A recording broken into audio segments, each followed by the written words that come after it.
broadcasting on Star Worldwide Networks. It's Two Small Biz Guys. And now, here are your hosts, Zen Benefiel and Ray Silverstein. You know, maybe we ought to call it Zen Silverstein and Ray Benefiel sometimes. No, I thought I was going to call it Ray Silverstein and Zen. Oh, we're going to have a Zen the moment. Zen. Huh? Yeah, the Zen door. The Zen door. Opens. But maybe we're just going to call it Bruce. Oh. Well, if you're going to do that, call it Brucey. Brucey. Okay, let's get it right. Okay. So for our listeners, Zen's real name is Brucey. Yes, it is. Iker Bielefeneb backwards. For all of those who care. Speaking of all of those, our listeners, you guys have been wonderful. You have helped us develop and grow this show internationally now. We went over our 100,000 listen mark, which is just absolutely super. And we love that, I'm really impressed. Yeah, me too. I mean, how many people can do that? Who'd have thunk that we'd ever been, that popular? We're just Well, I would have been that popular. I'm not sure about you. Yeah, I know. Yeah, well, some of us have that gracefulness, right? So, a lot of what we talk about, Ray and I really love to do this show. We love to share bits and pieces and tasty tidbits of business information for business development and even personal and professional growth. And occasionally we'll jump into that, but most of the time we just kind of are a couple of bantering old guys. Oh, okay. We're going to jump into things. But first you ought to tell people they can go to our website and get a lot of good stuff. Why don't you tell them? No, you tell them because you remember all those things. I'm older. I can't remember all those websites. Yeah, you're really old school, and we'll talk about that in a moment. So if you go to our website, it's twosmallbizguys.com. That's the number 2 small bizguys.com. And we've got all kinds of information there, business worksheets, development worksheets, crib notes from books that Ray has read and created some, it's his version of Cliff Notes for him. And speaking of Ray being an old guy and having the old school methodology. More mature. Yes, he's more mature. And in that maturity, he still practices the art of reading hard copy books. It's amazing. It really is. I mean, how when I was growing up, I'm a page turner. You really are. I'm an underliner. Yeah, but and don't get his book and start reading it because you will lay awake at night thinking about the. You ought to get it. Yeah, the best secrets of great small businesses. And it's on the website too. But I tell people not to read at bedtime because it's so exciting to be up all night. Right. But let's talk about what we're going to talk about today, which is what are we going to talk about? It's a book called Rework. And it's written by Jason Fried. Is that anything like Repeat? No, it's not like Repeat. It's Rework. Okay. I don't really quite understand the title, but it's a very interesting book written by 2 techies who started a firm where they sell software. Mm-hmm. 27 Signals was the company.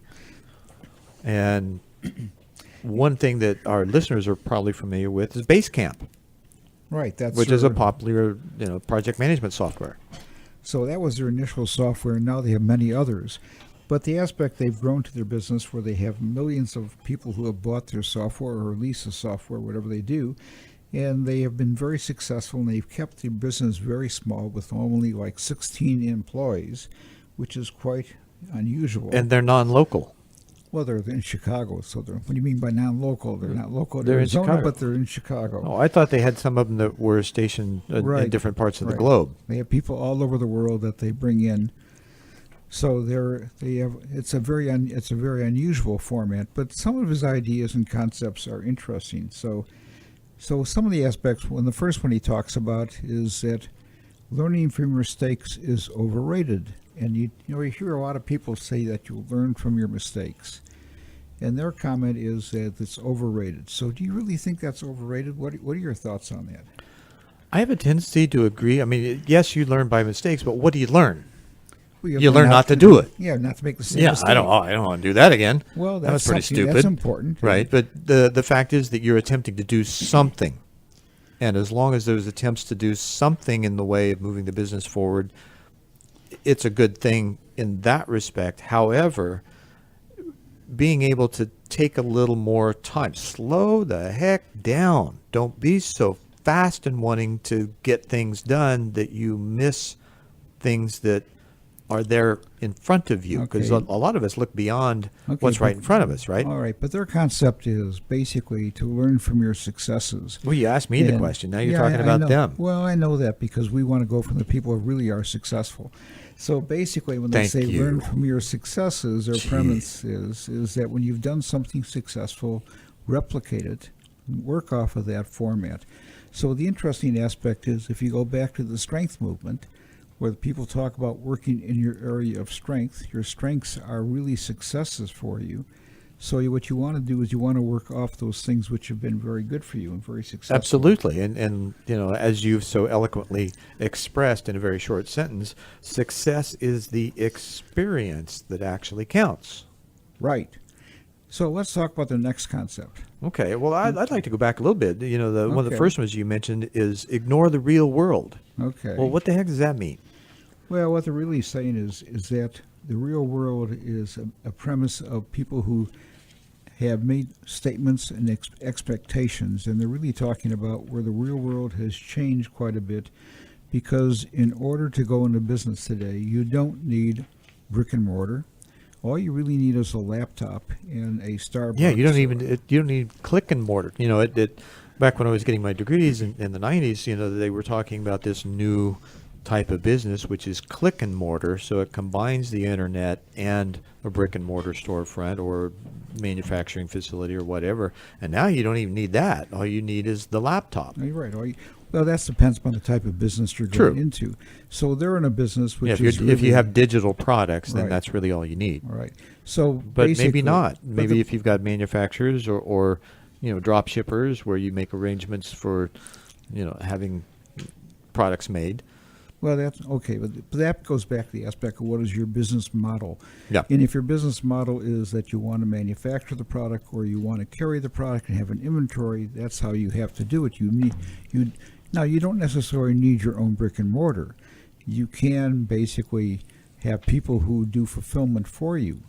So You there's a could lot do it of in businesses. Flagstone. Pardon? You could do it in Flagstone. Yeah, Flagstone. Yeah. Okay. What is Flagstone? You have your Flagstone products.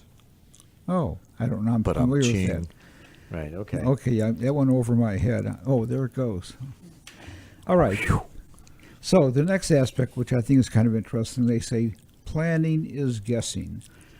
And their comment is, unless you're a fortune teller, long-term business planning is a fantasy. Today, absolutely, because things shift often overnight. Well, I think that's really the case no matter what. But it's also very interesting. Well, back before, you had the long production cycles and developing new products, research and development, and marketing, and all that kind of stuff. you can do all kind of- that stuff, but the customer demand is you can't schedule that. No, you can't. But and neither can you really be aware of the technology changes. I mean, look at the advances in computer technology. Well, okay, but what there- was it? but- 30 but the- years, a 10 megabyte hard drive was $40,000. Okay, but they're talking about a different aspect. They're talking about when people put together their business plans. And about the only people who require business plans in most cases are banks or your financial institutions. So, Sure, and those guys they love the paperwork. well, I don't know. Maybe they like to document their file. Well, but but one of the things, though, is that if you're going to develop a business plan, which most businesses do not have in any way, shape, or form, it allows you to take a look at a roadmap and some forethought of, okay, what do we need to consider as we're developing the business? What things do we need to have in place? How well prepared are we? And what's going to slap us from out of nowhere that we're not expecting and have no idea it's going to show up? Well, some of those things, but the surprise is generally not in the business plan. It might be in a strategic plan, but not in the business plan. Generally, the business plan is what are the results going to be for the next year? What is Well, our? I'm looking at it as all inclusive, know. whereas But what- strategic and marketing and all that kind of stuff is included in that it overall should be. plan. But their aspect is that they're really guesses, and I agree with them that many of these are guesses. But when you put together a business plan, My format has always been as Oh, I like to refer to astrologists and psychics. I know you do, and that's why you come up with these very unusual business plans. Absolutely. They're unique. That's unique is the word. Right. They're oneers. But the aspect They're one-overs. Yeah, but the aspect is when you wonder whether when it's you going to put work one or not. together, you really want to have a format as to you want to list what your basic assumptions are. Because when you're making this business plan, you're making guesses. So what is your guess based on? So these authors say you really should call them guessing plans or business guesses. Right. And what are your financial plans should really be your financial guesses. I think it's kind of extreme. But the aspect is that to a great degree, if you go out a year, it is a guess. If you go out 3 years, it's really a wishful thought. But if you can take your business plan and work it back, say, into 90-day increments and see where you are and what your expectations are. But as you pointed out, the main purpose from my point of view is that a business plan makes you put down your thoughts as to how you're going to get there. And it gives you an idea of how to move forward. You know, if you don't have a roadmap, how can you get where you want to go? Yeah, that's from Alice in Wonderland. If you don't know where you're going, any road will get you there. Right. Well, see, I like the caterpillar myself. What's a caterpillar? Because you got all those legs, or No, what? he's sitting on the mushroom. Oh, one side gets you taller, one side gets you smaller. Oh, okay. You're more familiar with Alice than I am. Yeah. Okay. Yeah. So Okay. Moving right along. Their next thought is... Well, here's one of the things I wanted to bring up, though, is that in the guessing game, oftentimes we're afraid of the unknown. We don't know what to do about miscellaneous things showing up out of nowhere or problems that show up that we didn't anticipate. And the guessing game, part of that is, a lot of it, we don't know what's going to happen. Well, some companies put together plans which they think if something's going to go awry, how to handle it. Most of your small businesses don't have the staff to do those things. I'd rather go with wheat and rye. Wheat and rye, right. That's why they call them rye plans, but right, because things go awry. That didn't go over barley, very well, did it? Okay. Hops. Well, let's go have a beer. That sounds good too. Yeah. So when we talk about let's go have a beer. The beers. Okay. Their next thought is that a lot of business people want to talk about grow your business, and grow, they really ask, grow your business gently down. Oh, no. Wrong song. Wrong song. But their aspect is why grow, and I think there's a lot of truth to that. Some companies or individuals are very comfortable or maybe very satisfied in a certain area. And when you grow the business, you get comfortable. But do you have the capability to grow the business? For example, I had one fellow I was mentoring. He's in Arizona. He wanted to also do this in California. So my question was, if he went to California, do you have the staff that can handle Arizona while you're building California? And his answer was no. Oops. So when I say, well, yeah, that's an oops. In a case like that, why grow? So you got to really put the staff in to really be. Well, that's where the strategic plans comes. You need to know what you have to have in place in order to take that next step, which is part of that guessing plan. Right. And that sometimes really is a wild ass guess. Yeah. Silly. No, silly. Yeah. It's a different kind of swag. Okay. So I'm trying to think what do you call that? A hairy wild ass guess. Yeah. Well, or a silly wild ass guess. Yeah. All right. So speaking of a silly wild ass guess, I think we're needing to take a break so that we can recompose. And have that beer. Yeah. We'll be right back. Thanks for listening to Two Small Biz Guys. Two Small Biz Guys with Zen and Ray. We'll be back after this. The digital world is vast. Is it working for you? Would you like some qualified help? Zen Benefiel is a wonder with social media who leads focused and organized workshops on multiple platforms like Facebook, Google+, and LinkedIn. He leads by example, not theory, and teaches you how to live large and lively on the web. From blogs to SEO, his web presence speaks for itself. Take advantage of his expertise. Visit BeTheDream.com and click on Web Wizardry. Hire him while you can. As a business owner, have you ever felt alone at the top? You don't have to be. Ray Silverstein has worked with many business owners for over 20 years facilitating peer advisory boards. He is the proverbial mentor and tormentor. A Pro President's Peer Advisory Board is a confidential monthly meeting of non-competitive owners that give support, feedback, and knowledge. They know the adage, all of us are smarter than one of us. He has walked in your shoes, having owned and sold 2 companies with sales in excess of $60 million and approximately 1,300 employees. In Young President's organization, he participated in peer advisory boards and felt it was a key to his success. His passion is to help small business owners succeed. He knows peer boards work when you are open, don't feel like you know it all, are willing to put issues on the table, and willing to take criticism. Be his guest at a Pro Advisory Board meeting to see if it works for you. There's no commitment to join, and you'll have a great experience. To sample a free Pro Business Owner Peer Board, email ray@propres.com. That's ray@propres.com. There's no commitment or charge.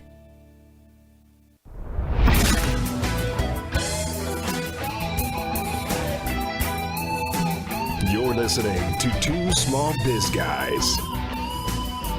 Now, back to your hosts, Zen Benefiel and Ray Silverstein.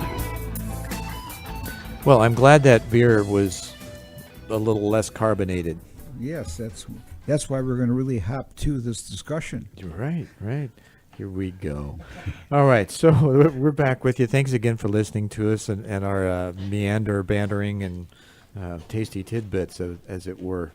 So the next point in the book is about workaholism. Right. So the aspect is they talk about, I like their comment, working more doesn't mean you care more or get more done. It just means you work more. And he talks about workaholics miss the point.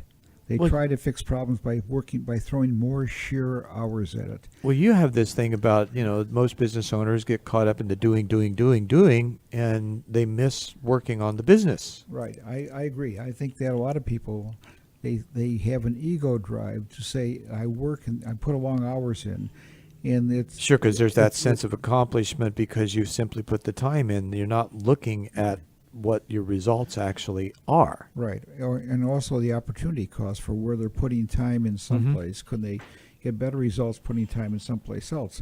So the aspect when a lot of people work, they don't have time to think. Well, but that's true. See, that's a key aspect, because one of the aspects of a business leader is you have to be able to predict. And to be able to predict, you have to get out and rub elbows with others and take a look at the world. That's the old management by walking around. Yeah, MBWA. And if you're busy working, you miss things that are going on. You miss the trends. You miss right. You've got your blinders. You've got tunnel vision. You're not paying attention to the subtle signs that are all around you that you might need to change something before it causes major problems.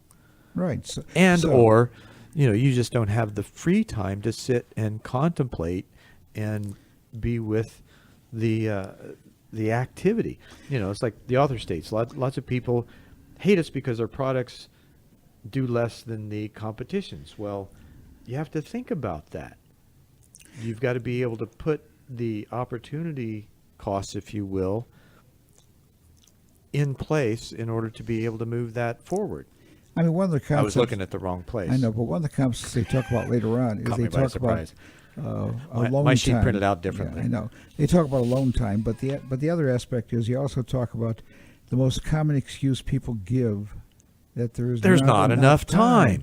And there's not enough time because they're working in the wrong area. Right. And this is where you get back, there are amazing things when you're focused and you can really be open to the needs of the business. There are, and this is going to sound strange, but probably not for me, there are those moments of non-linearity and non-locality. So it's like that does sound strange. It does, but here's the idea about it. In the process of thinking about things, time disappears. And so you can go many, many places in a matter of moments in your own head. And by being able to do that, you can broaden your vision and allow those things that need addressing to emerge in those moments of contemplation where you're just quiet. You've got questions that you started with that you want to you have concerns about the business. Okay. And then you allow yourself to let those thoughts You're, bubble up in your head. You're far more philosophical and intellectual than I am. My I'm just approach explaining the process. My approach is that you say, here's where I want to get to. What do I have to do to get there? What are the building blocks to get me there? And I'm talking about the how it happens. And focus on the how, and focus on the strategy and the implementation of getting there.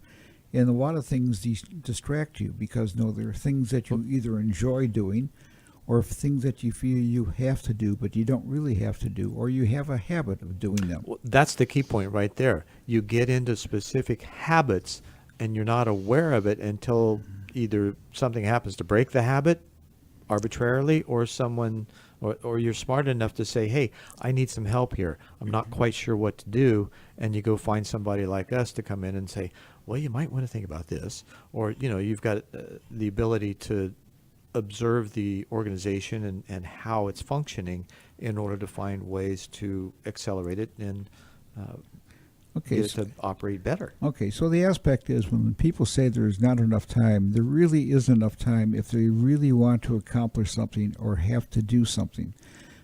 For example, doing taxes. I can be very good at it. I hate to do it. I put it off, and I put it off until I can no longer put it off, and I have to do it. And therefore, I have to concentrate on doing it. And there's the time compression, because you do it so well, you just want to get it out of the way. No, there's not. No, if I want to get out of the way, I would have done it way earlier. I hate to do it because I think of the other things that I can really would bring more value. Well, that's one of the things that Dad, who called me Brucey all the time, would say to me. He says, look, Brucey, oh Brucey. Yeah, no, that was Mom. He would tell me, look at what you've got. Wait. How do you know God is a he? I'm talking. You say he would tell me. So. Yeah, my dad. Oh, your dad. Yeah. Okay. Well, when I was little, he was probably God to me. In the process of that, all of a sudden you became tongue-tied. Yeah, I did, which is rare. So, in the process of him sharing his wisdom with me, he said, most people want to avoid things that they don't want to do. Yes. I think it's better if you find those things first and you get them done, and it frees yourself up to do all the other stuff because you're not concerned about what's on your shoulders and this, baggage that you're dragging, that you're dreading, that you're eventually going to have to get to. Just get it out of the way. Okay, well, there are some people who believe that, but the aspect is there's also some people who believe that if there's this aspect of putting things off, and a lot of people have they get an energy. Procrastination. No. Sometimes when you put it off and all of a sudden that deadline is there, you have to get it done. Then you perform to your best. And become far more productive and efficient in getting it done. I did that with my school papers. Because you work on only the basics. You don't work on all these non-peripheral things. Right. So there's a philosophy both ways. There's also the other aspect. And you've also had time to think about what it is you're going to do when you actually do it. Because my wife, her belief is what your father would say. She wants to get these things done, early, so she doesn't have to worry about them, have the anxiety over it. Yeah. On the other hand, it's not worth the anxiety. I'm the other way. I put them off until it has to get done, and then the damn thing gets done. So how done. did you learn to be so laid back in that anxiety-ridden field that for most people? I don't know, just there. It's called genes, I guess. It's a Levi moment. Yeah, we'll fit into those somehow. Yes, that's true. That's true. Okay. Speaking of drawing a line in the sand. All right. Well, they're talking about what are the basic tenets of your business. Do you really, what won't you really do? And they give us an example that some people ask them for more complexity in their software. And their format is to make things very simple. Their software doesn't do everything for everyone. So when people want things that are more complex, but it does the basics for everybody. That's right. They just don't do it. Right. So that's their format. When we discussed this the other day, one of my peer meetings, one of the fellows said is that if he's in the printing business, and if people want him to print something which he feels is illegal, or pornographic, he won't do it. He says, I could do a lot more business, but it's just not what our policy is, and it's just not what whether our it's values moral are. or ethical or integrity, and just the codes of honor of doing things that are questionable. If you have a question about something, probably ought not do it. So when you have a business philosophy as to certain quality standards, Mm-hmm. Do you deviate from those quality standards? No, because once you deviate Do a you little bit, deviate from the norm? you're going to deviate. What do you talk about, Norm again? I am. He's a great guy. Yeah, I know. Now, are you saying he's a? No, I'm not going to say. He's that. deviant. Shh, Norm. Sorry about that. I'm not going to say a thing. Okay, let's talk about mission statements. I mean, it's interesting. A lot of small businesses don't have mission statements. A lot of them do, but a lot of big companies have them. But when you ask the employees, what is the mission of the business? They really, that's right, they really don't know. Yeah. So if It's you're like gonna- those folks that go around asking, the American public about certain terms and, stuff out of the dictionary that you just figure would be common sense. Yeah, well, and it proves that sense is not common. That's true. And so a lot of companies think it's the thing to do to have it because it's like the intellectual thing. But if you bother to have a mission statement, if you're going to do it, Then I'd use it well, but not only use it, you have to repeat it ad nauseum. So until people it's really integrated believe in the culture of the Right. company. it. And the core values. And Right. I also tell people, if you have a mission statement, when you hire someone, when you bring them on board, you say, here is how your position helps us achieve the mission of the business. Mhm. So everybody's aware of what the mission is and what their part is in achieving that mission. Oh, that would go great for the millennials because Why- they want to know how everything fits together. Okay, so- Boomers like us would, we didn't really care. We just looked at, okay, what's my job? I don't know or particularly care how it fits into the whole assembly process. Okay. Some did. So if we go back to the millennials, But your rarely. comment, Yeah. if it goes great with them, basically people want to know what part they play and how they fit into this great big puzzle. Right. Well, Senge brought those kinds of things up when he started, the whole thing about systems thinking, mental modeling, self-mastery, and all those kinds of things. It all fit into what he called a learning organization, where it's organic, it's expressive, it's the capacity for everyone, and transparency comes up this way. It's an obligation now Okay. for the full development of an organization to know what its working parts are and how they all fit together. Okay, so I mean, that- to me, that just makes Okay, sense so- common. But that goes back to if you have this, every time you have a meeting, you repeat the mission statement. You talk about how the Well, activity fulfills the Meeting's mission. another story. And the aspect with that is it also helps decision making within the organization, and also core values work in that. So when people delegate responsibility down, when they know the core values, they know, or the mission, they know what decisions and how they should go. Because what fulfills the mission, what fulfills the core values is the way you make the decision. And everything falls in line when you follow that kind of format. It brings people together to serve the good of the organization and ultimately themselves as part of that construct and net result of building their market. Right, so if you want to get more of this great information, you go back to our website, 2 Small Biz Guys, that's the number 2 Small Biz Guys. .com. Or you can also go to PracticalBizU for a lot of great .com. insight. Absolutely. Was that your musical tone? Yeah, sort of. Like A what's little time- off key. It's like You a know time me. for a break, or is that what that Yeah, tune it's is? time for. We really need a break. Hey, thanks for listening to Two Small Biz Guys. We'll be right back with you. Two Small Biz Guys with Zen and Ray. We'll be back after this. Hi, I'm Zen Benefiel with Be the Dream Transformational Life Coaching and Professional Services at BeTheDream.com. Our mission? To provide leading-edge transformational personal and business development services. Our services include life coaching, enterprise coaching, partnering facilitations, and possibilities coagulating. We've been in business since 1988. In times of massive change, you need someone who can help you adjust and transform. I can meet that challenge with you, offering a stellar skill set from serving individuals and companies for over 20 years. I invite you to peruse BeTheDream.com and put me to the test. Fill out the coaching assessment survey and give me a call. The first call is free, and you can find out if I'm what you are looking for in a coach, consultant, or service provider. Call 480-633-7179. Let your dreams mold future realities. BeTheDream.com. Business owners want to call their own shots, make appropriate income, and control their destiny.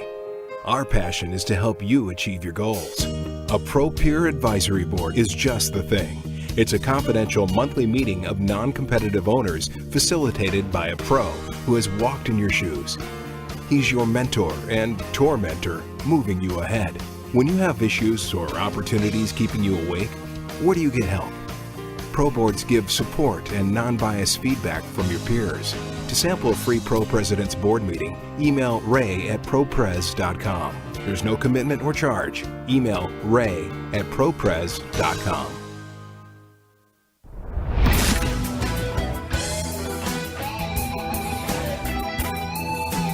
You're listening to Two Small Biz Guys.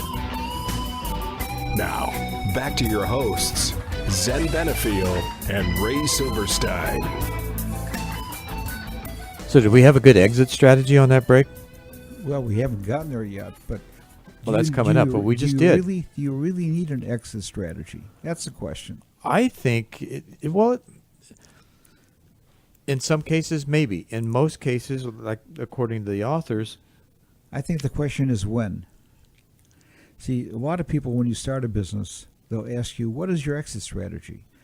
And a lot of these smaller tech companies, they either want to go public, want to bring a venture capitalist in, so their format is a little bit different than the nuts and bolts type businesses. So what would out the there. difference be to a commitment strategy?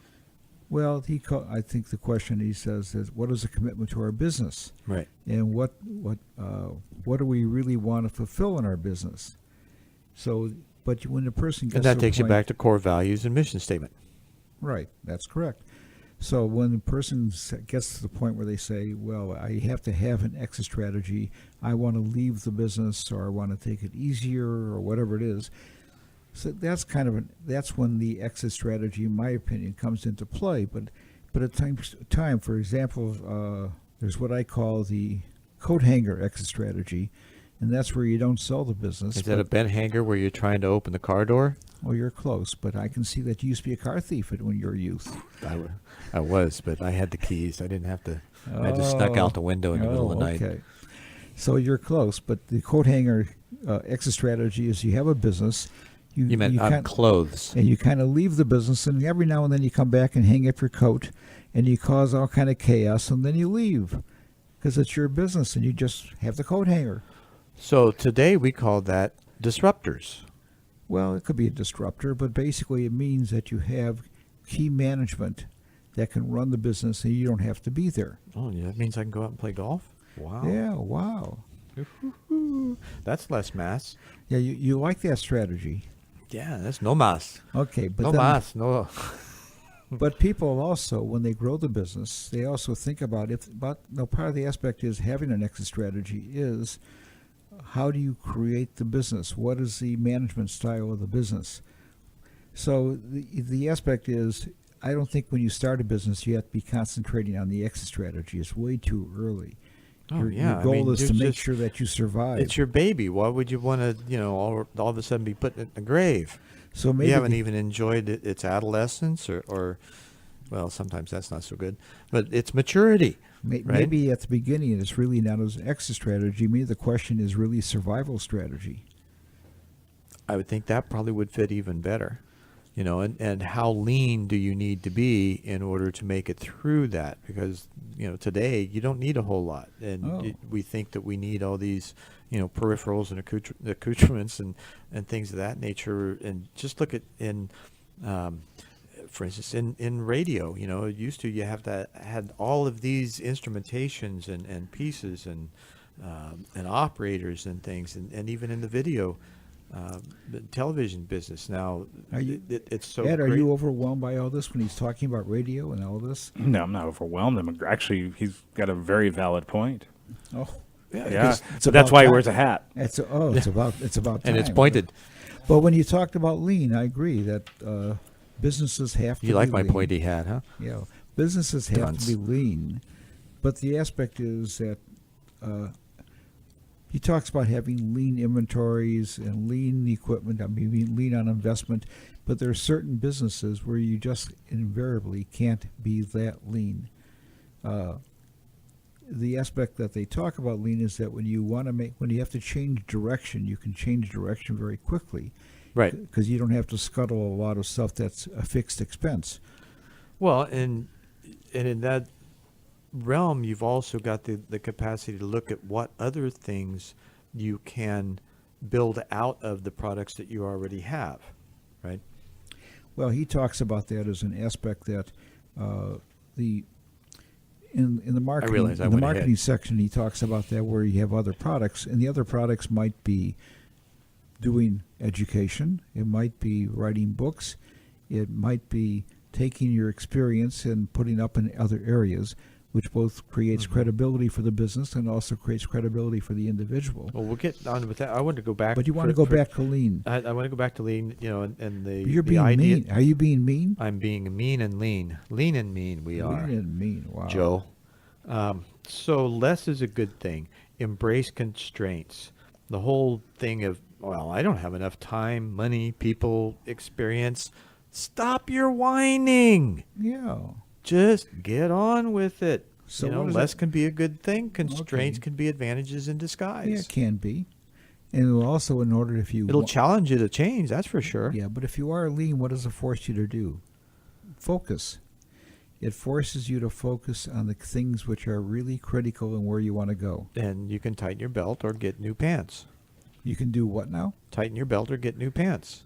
No, If you're leaner. It's interesting. In England, when I went over there to meet our distributor years ago, he says their policy Bless you. is belt and braces, which meant that they have belt and suspenders. So that was like a double guarantee. I thought that was kind of interesting. Right, you're not going to drop your drawers. Unless unless you're a cabinet maker. You're right. You know, my So- grandpa always said, never trust a man who wears suspenders with a belt. What your grandfather said? Yeah, he said, because he was in sales his entire life. He goes, I never trusted a man who wore suspenders with a belt. Okay. Well, the aspect there is that it's double check, double proof, double Right. whatever. Make sure. So, or the other aspect, the pants were way too big. That I'm not saying that the statement made sense, that what he said. I just thought I'd share. Hey, we rarely make sense here. your grandfather You know. must have been a tailor. Well, actually, we hope to make sense, but somewhat more common. Now, one of the other things that they mention is that in product production, and in the lean aspect, you're better off with a kick-ass half than a half-assed whole. Well, okay. So they're talking. So what are they talking about? And that's not in the wall. Okay. So what are they talking about? Well, they're talking about that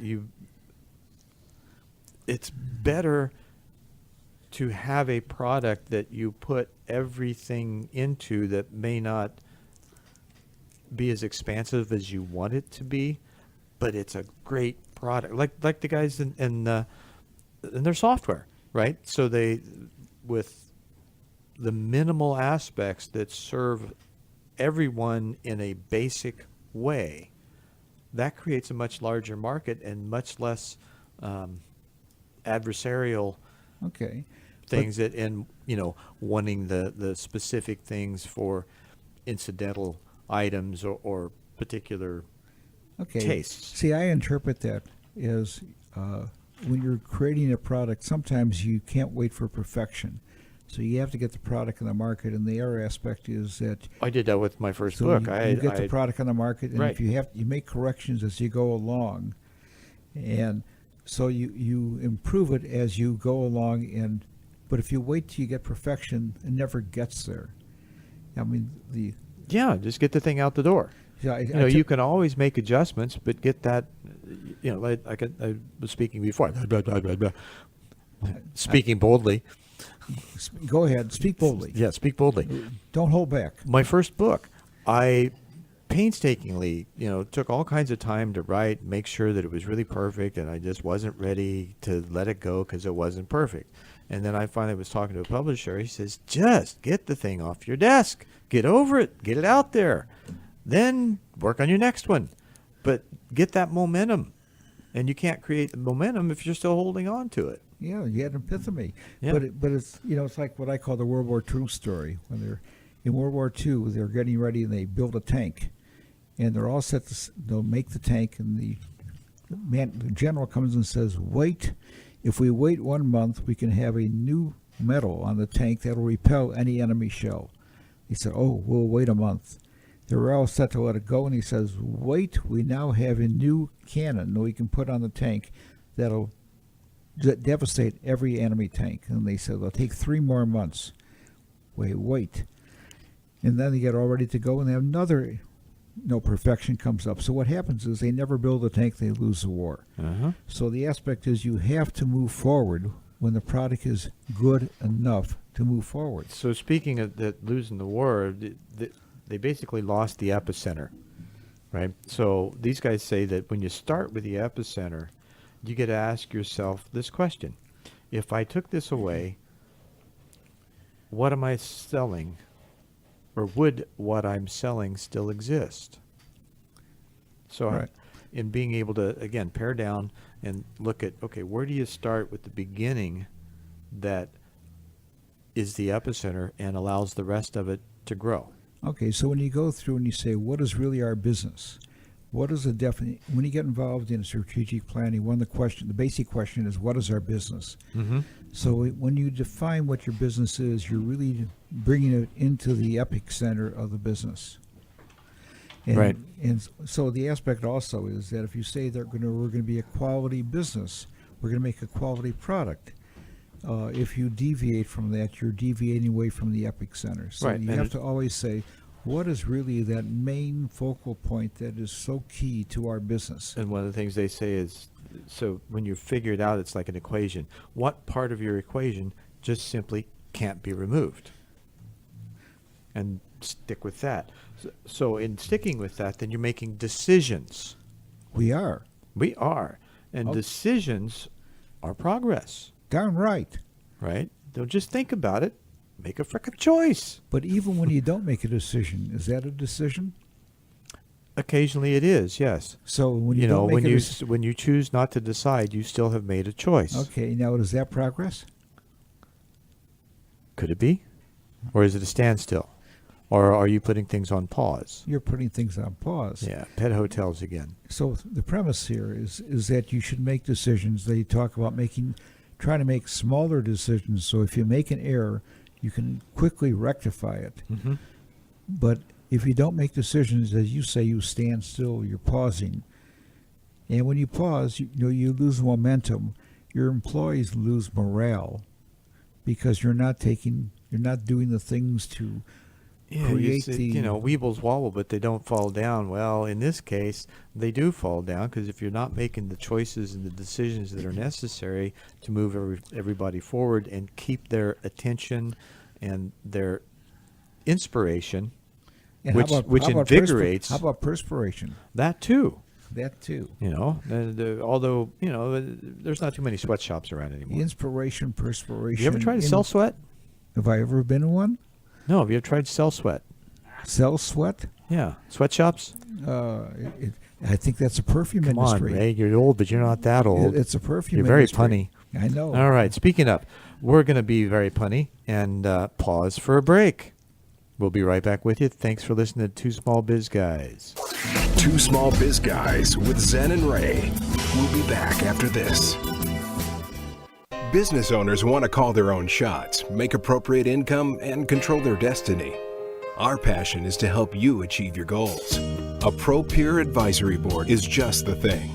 It's a confidential monthly meeting of non-competitive owners facilitated by a pro who has walked in your shoes. He's your mentor and tormentor, moving you ahead. When you have issues or opportunities keeping you awake, where do you get help? Pro boards give support and non-biased feedback from your peers. To sample a free Pro President's Board meeting, email ray@propres.com. There's no commitment or charge. Email ray@propres.com.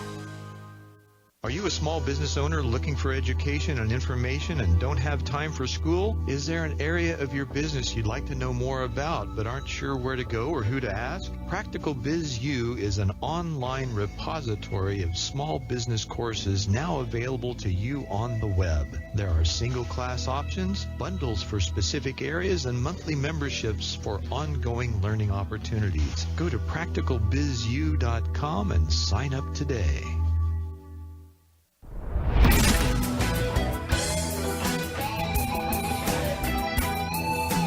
You're listening to Two Small Biz Guys. Now, back to your hosts, Zen Benefiel and Ray Silverstein. Oh, gee, back to your host. Could we ever go forward? Yeah, we do. We go forward backwards. We do. Is that back asswards? Well, it depends. It depends. Depends. I'm certainly not going to wear those. No, you certainly are not. All right. He just needs some love. Yeah, we just need some love. I got that now. Ooh. So we were going to talk about marketing. And in the aspect of marketing, you know, there's several things that I think you wanted to bring up. Oh, right. I'm going to drop it in your lap. Okay. Yeah. Well, he talks about, companies were small, and they say, being small is detrimental. So the authors talk about, welcome obscurity.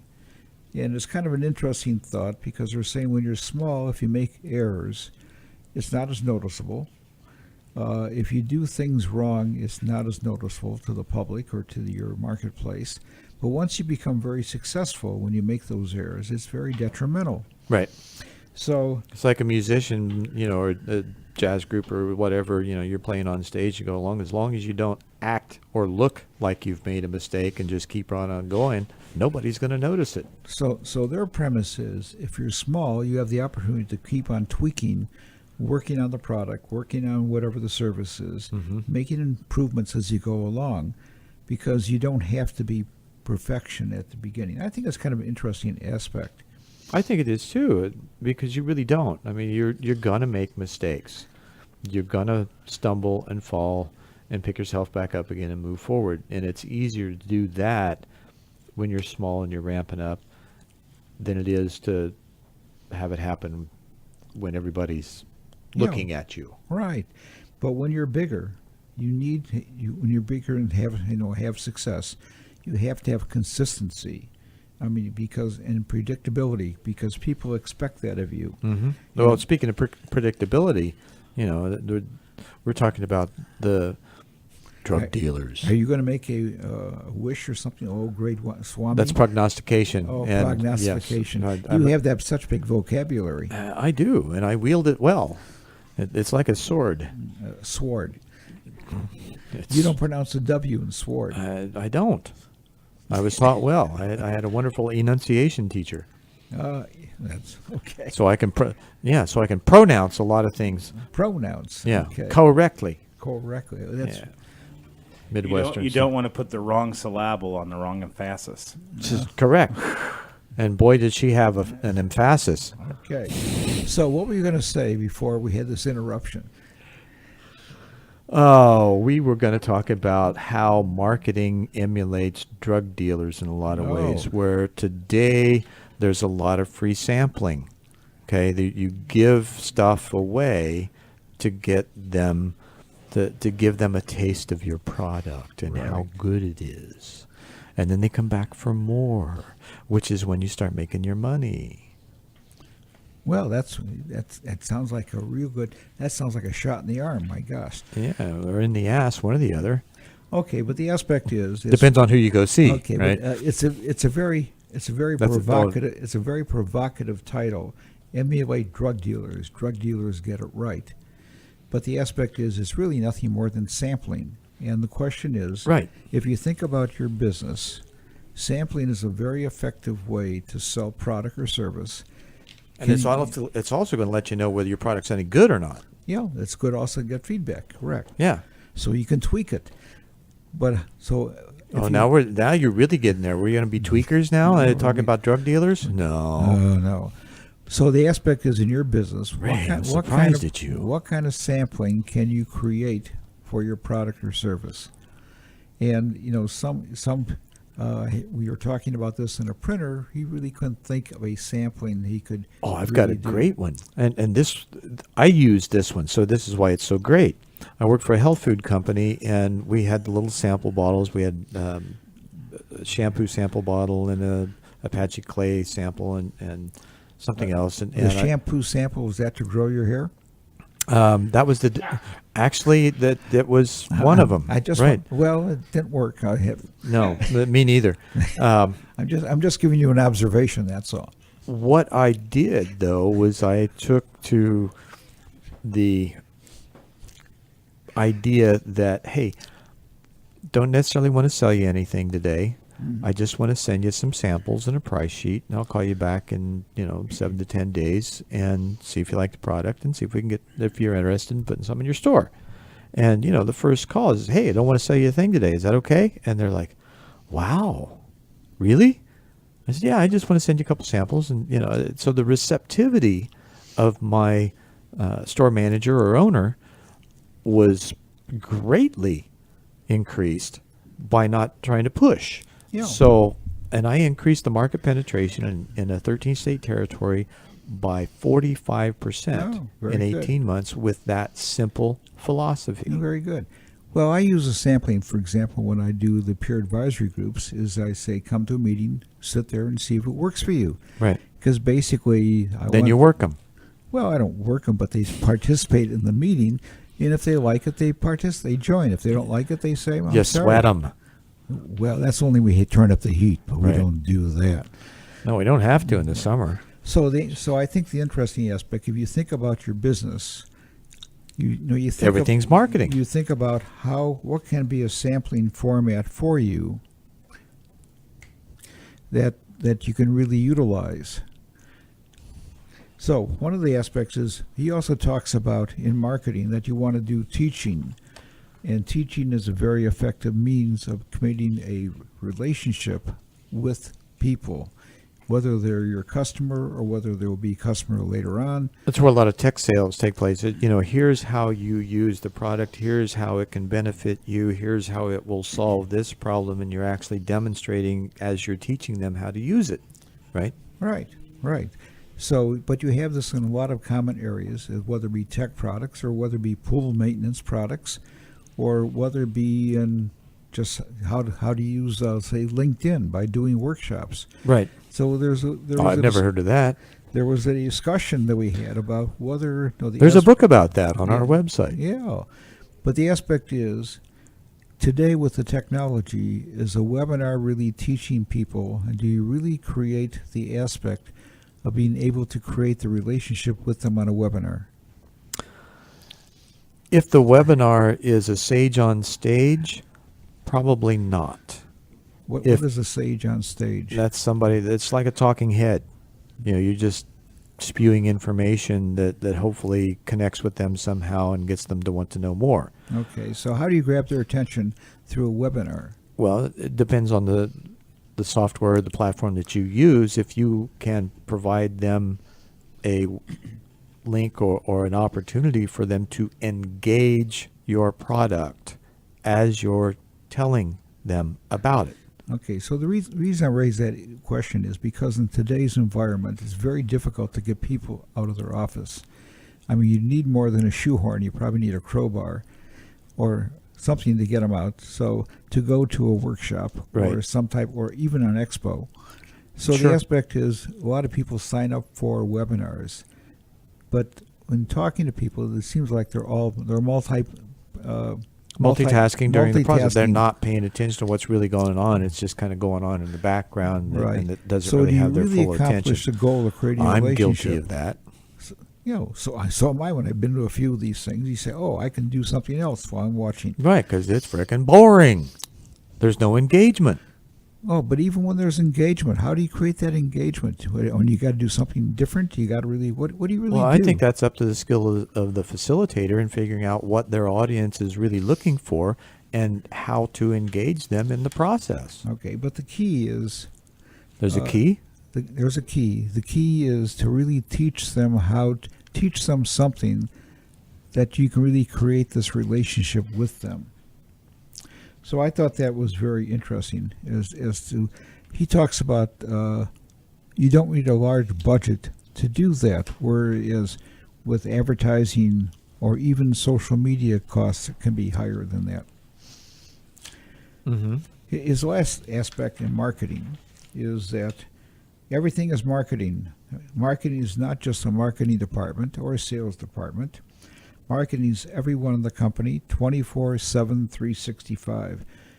And it was interesting. Every time you answer the phone, it's marketing. Every time you send an email, it's marketing.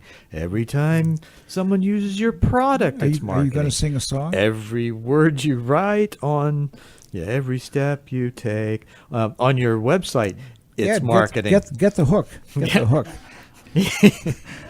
I'm not Even for what your you're saying. invoice is marketing. Yeah, everything is marketing. So even the aspect is that a lot of people, it's also branding too. People talk about branding statements. Branding. Well, you speak with a very good accent. But the aspect here is that everything you do is branding, which is really marketing, creating the image of your business. Like if you call up and on your receptionist, if you can get one, says, "Hello, good afternoon, this is XYZ product." I'd hang up. That's good for a mortuary. Yeah. But other than that, you don't want that. Now, that would be a good gimmick, actually. Not. No, for a mortuary, you want them to breathe heavy, just so they're still alive. I mean, it's Heavy, not fast. heavy but not fast. Okay. Right. All right. That's. I'm glad That's you a pretty heavy clarified that. topic.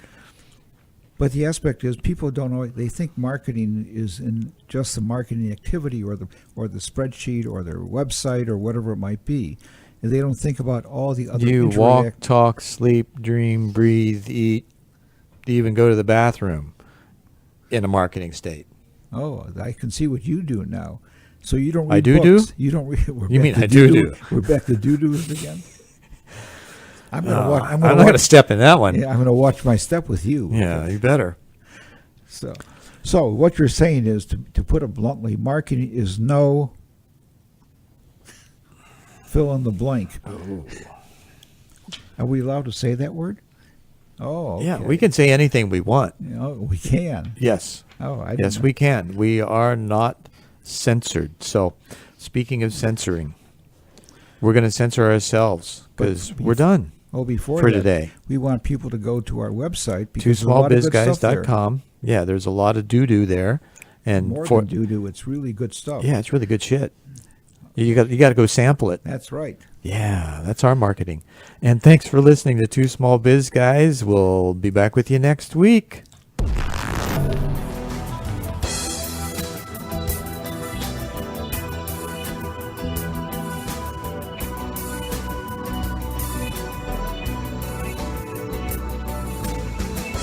Thank you for listening to Two Small Biz Guys with Zen Benefiel and Ray Silverstein. You can hear Two Small Biz Guys live every Wednesday at noon or catch their show on demand anytime 24/7 right here on StarWorldWideNetworks.com.